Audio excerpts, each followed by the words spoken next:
lakukan aktiviti pengendalian bidai di reban ayam.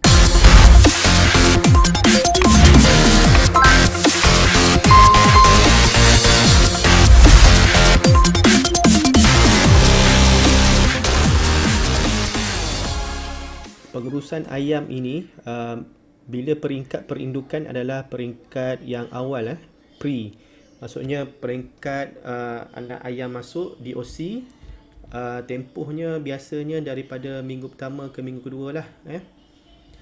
Okey, jadi pelbagai peralatan kita menggunakan semasa pengendalian untuk peringkat perindukan. Okey, salah satunya adalah anak ayam yang akan dipelihara haruslah mempunyai ciri-ciri berkualiti. Anak ayam tu sendiri perlulah yang ada kualiti. Sekiranya pemilihan anak ayam itu yang nampak cacat, tidak kualiti, lemah dan sebagainya, boleh kita tolak ke tepi lah. Ini disebabkan faktor-faktor genetik pada ayam tersebut ataupun dari kecederaan bila sampai ke tempat reban dan sebagainya lah. Jadi pastikan anak ayam itu perlu tengok dari segi aktif dia. Nampak ayam tu aktif, semua kita ambil. Yang tak aktif, monyok ke apa, benda tu kita perlu ditolak ke tepi lah. Yang kedua adalah tidak buta. Tidak buta. Maksudnya kalau ada nampak macam selaput putih tu, yang itu pun kena tolak ke tepi lah. Saiz dia seragam. Sekiranya ayam itu berumur pada 4 hari, patutnya saiz ayam itu adalah seragam. Itu kebiasaannya. Tempat pusat pengeraman, hatchery, mereka ni akan mengambil telur-telur yang mempunyai saiz-saiz yang sama. Tidak ada yang saiz terlalu besar dan tidak ada saiz terlalu kecil. Jadi kebarangkalian untuk ayam itu menetas adalah sama. Itu adalah kualiti untuk bagi sebuah hatchery. Okey, tengok paruh dia normal. Seperti paruh-paruh yang lain lah. Kalau nampak sumbing macam manusia pun dia ada sumbing. Itu biasa tak normal lah bagi untuk manusia yang biasa. Okey, pastikan pusat yang kering dan pulih dan tidak cacat. Itu yang penting lah. Yang penting tidak cacat. Kalau nampak ayam tu kaki sebelah tidak berfungsi ataupun kudung ke apa kita kena tolak ke tepi lah benda tu. Okey, sebelum kita membuat persediaan pra penerimaan anak ayam, sebelum ketibaan anak ayam perlu membuat preparation ataupun persediaan persediaan untuk tempat dia tinggal. Jadi yang nombor satu adalah memasang bidai. Okey, reban perlu memasang bidai kerana kita ada perudaraan keluar masuk di mana anak ayam tidak boleh terlalu sejuk dan tidak boleh terlalu panas dengan mengikut suhu yang telah ditetapkan. Okey. Jadi perlu memasang bidai. Yang kedua, penyediaan ruang lantai. Biasa penyediaan ruang lantai ni kita kena sediakan sarap lah. Sarap ataupun material-material lain seperti surat khabar. Ada juga orang menggunakan pasir sungai dan sebagainya. Yang ketiga, memasang pengepung. Memasang pengepung. Yang pernah kita belajar sebelum ini, macam mana kita masang pengepung. Dan yang keempat adalah persediaan alatan. Seperti bekas minuman, bekas makanan dan sebagainya.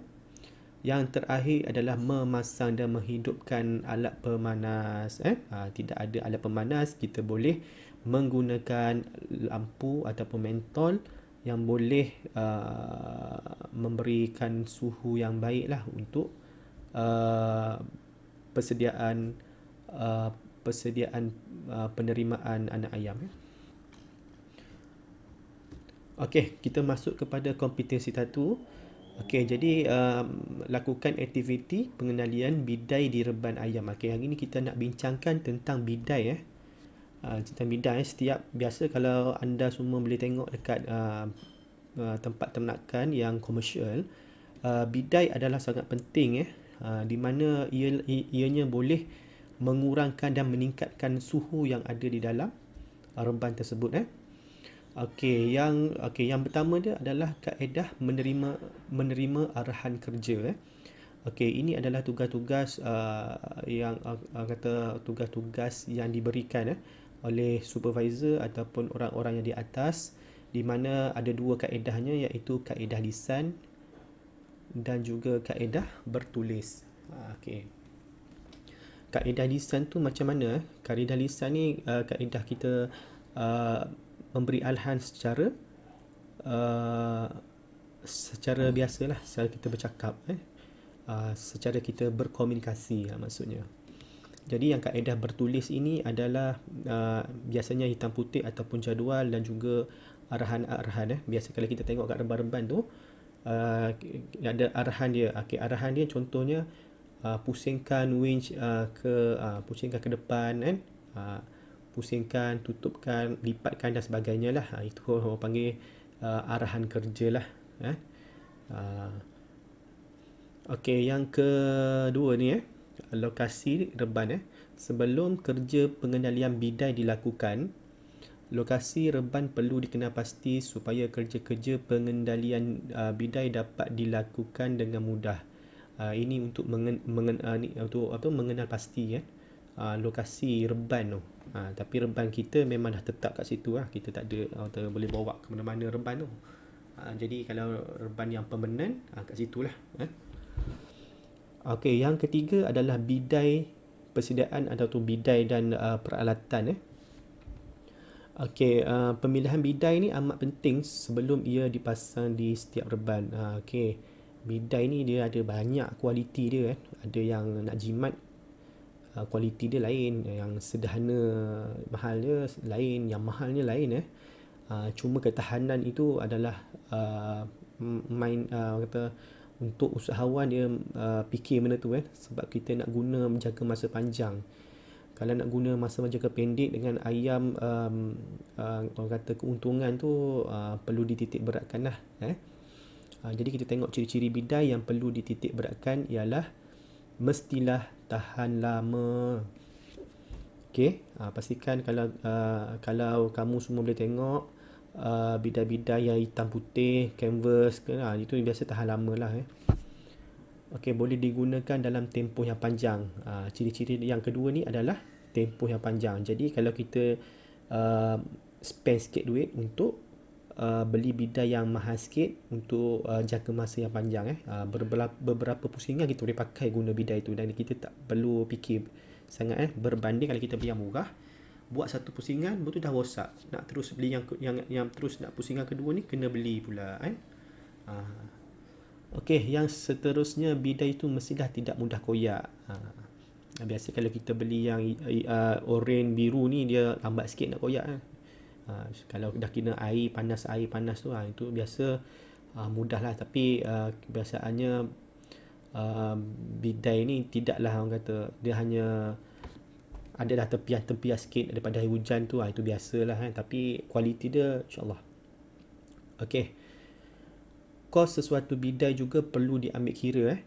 Sekiranya pemasangan bidai yang menggunakan guni, kos yang dikeluarkan adalah lebih rendah berbanding dengan menggunakan canvas. Anda pernah tengok kan guni tu, item dia tu, itu pun boleh dijadikan sebagai bidai.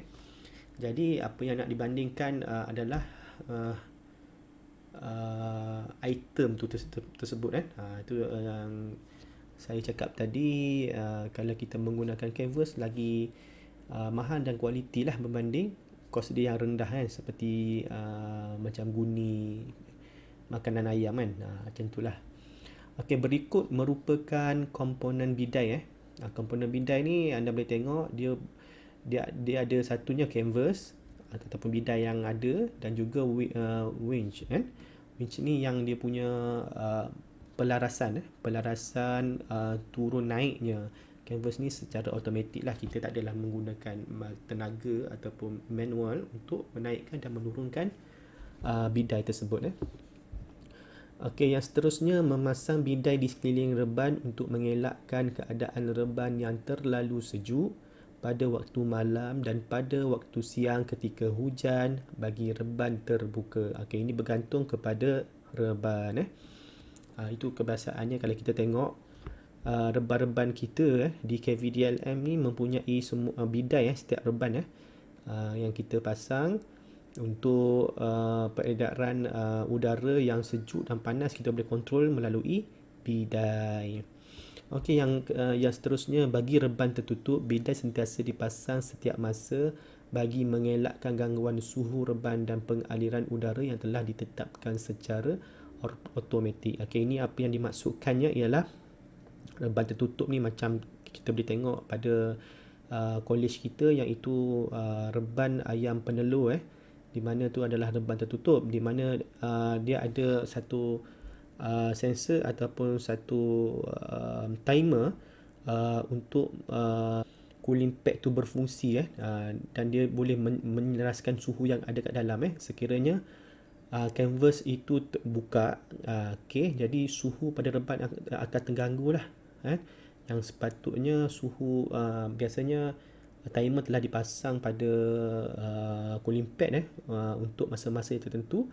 Jadi agak tidak sesuai lah sekiranya canvas tu dibuka sebab akan ada perubahan pada suhu tersebut sekiranya bidai itu dibuka. Ini khas untuk reban yang tertutup lah, kerana terbuka tu lain kira. Okey, yang seterusnya, kaedah membaiki kebocoran bidai. Bidai yang telah dipasang di reban hendaklah sentiasa dalam keadaan baik. Yang kedua, oleh yang demikian, kerja-kerja pembaikan bidai perlu dilakukan sekiranya terdapat bidai yang mengalami kerosakan. Okey, ini biasa je. Kalau bocor ke apa, kita tampunglah dengan pelbagai cara dan pelbagai ada alatan yang boleh menampung. Banyak benda yang boleh kita gunakan. Macam kita hari tu, kita atap bocor semua kita pakai tip yang khas untuk menampalkan benda tu. Jadi dia salah satunya boleh pakai juga dalam benda tu dia orang kata bergantung kepada alat yang kita pakai dan bergantung kepada kreativiti kita. Okey, kalau kita tengok punca kerosakan bidai ni ialah berlaku disebabkan faktor cuaca dan juga kualiti bidai itu sendiri. Itu yang kita cakap tadi.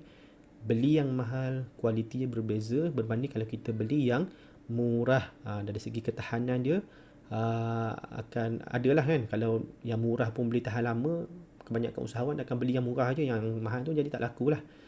Itu sebab kita kena beli yang berkualiti lah carilah, sebagai usahawan kita perlu cari yang berkualiti dan harga berpatutan. Okey, dari segi cahaya pula, itu yang saya cakap tadi. Bila bidai tu terkena hujan ke apa, betul esok panas, dia cuaca tu tidak menentu kan, dia terkenalah kering basah, itu pun boleh menyebabkan kerosakan. Okey, bidai yang reput adalah disebabkan ia terdedah dengan tempias air hujan dan cuaca yang panas, macam saya beritahu tadi lah. Okey, jika kanvas yang pada bidai telah mengalami kebocoran atau koyak, kaedah yang digunakan untuk mengatasi masalah tersebut ialah membuat tampalan pada bidai dengan menggunakan repair tape. Okey, buatlah macam mana pun. Sekarang ni pelbagai masalah boleh diatasi, sebabnya banyak bahan-bahan yang boleh kita pakai untuk menampung ataupun menutup dengan tampalan-tampalan yang kita boleh carilah di pasaran. Bergantunglah. Ada yang murah, ada yang mahal, bergantung pada kita sendiri. Okey, tujuan memasang bidai. Bidai perlu dipasang pada minggu pertama supaya suhu sentiasa dalam keadaan sesuai untuk anak ayam.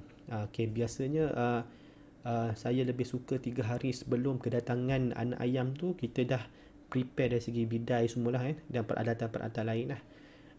Ini memastikan dia kalau boleh kita kena ada termometer untuk mengesan atau mengenal pasti suhu yang ada pada reban tersebut. Okey. Jadi yang terusnya, tujuan pemasangan bidai di reban adalah untuk mengelakkan tiupan angin sejuk masuk secara terus ke dalam reban. Dia macam rumah lah. Kalau kita buka pintu depan, kalau kita buka pintu belakang, dia ada rasa angin keluar masuk kan daripada rumah kita kan. Begitu juga di reban dia konsep dia sama. Jadi tujuan dia adalah untuk kita nak menyekat daripada pengairan ataupun pengedaran udara yang ada di dalam reban tersebut, untuk mengelakkan haba keluar dari rumah didik. Haba yang kita buat dari, yang kita guna dari alat pemanas, lampu dan sebagainya. Tapi bergantung kepada haba lah yang telah kita tetapkan mengikut jadual. Sekiranya kalau haba tu terlalu panas sangat pun tak sesuai untuk anak ayam. Kalau terlalu sejuk pun bermasalah juga, mengikut suhu yang telah ditetapkan. Yang ketiga, untuk mengelakkan tempias hujan dan angin sejuk. Itu yang biasa. Kalau ayam kampung mungkin tak ada masalah lah. Kalau ayam lain, ayam yang tidak, antibodi yang kurang ataupun yang lemah sikit, itu yang jadi masalah lah sekiranya air hujan tu tempias. Untuk membantu proses pencahayaan dan keseragaman kematangan, khususnya bagi ayam penelur atau ayam baka yang akan menghasilkan telur. Ini pun mainkan penting jugalah. Tu bidai diperlukan untuk reban tertutup seperti ayam penelur. Dia ada mempengaruhi pada pengeluaran telur ayam tersebut. Okey, ini boleh tengok, ini contoh-contoh pemasangan bidai yang menggunakan canvas di salah sebuah reban. Ada yang menggunakan bidai menggunakan guni. Ini memang jimat betul ni kan. Kalau saya sebagai usahawan pun saya akan menggunakan guni juga untuk mengurangkan kos. Tak ada hal, sebab kita makanan sentiasa ada, jadi guni pun sentiasa ada lah. Jadi daripada kita membazir untuk membuangnya, kita boleh membuat bidai. Okey, yang seterusnya, prosedur keselamatan kerja pemasangan bidai reban ayam. Okey, bahan dan peralatan untuk kerja pemasangan bidai ialah kanvas, kayu, penukul, paku dan stapler gun. Okey, macam kayu ni, kayu kita pakai kayu beroti lah. Untuk kita ketuk untuk kita nak tahan ada kanvas tu daripada ni, untuk tahan di atas tu. Jadi kita nak jadikan frame lah kan. Penukul dan sebagainya. Okey, langkah-langkah keselamatan perlu dititik beratkan bagi mengelakkan berlakunya kemalangan ketika kerja-kerja pemasangan bidai. Itu biasa. Okey, untuk hari ini, untuk kelas hari ini sampai di sini saja tentang bidai. Bidai ini adalah sangat penting bagi penternak yang ada reban tertutup, reban terbuka dan sebagainya. Jadi perlu ambil beratlah tentang ni, sebab dia faktor yang mempengaruhi kesihatan ayam kita. Sekiranya yang kecil ni pun kita tak jaga dengan baik, dia boleh membuat kita kerugian. Okey, sekian saja kelas kita pada hari ini tentang bidai dan kompetensi 1 untuk CO2. Okey, jumpa next kompetensi.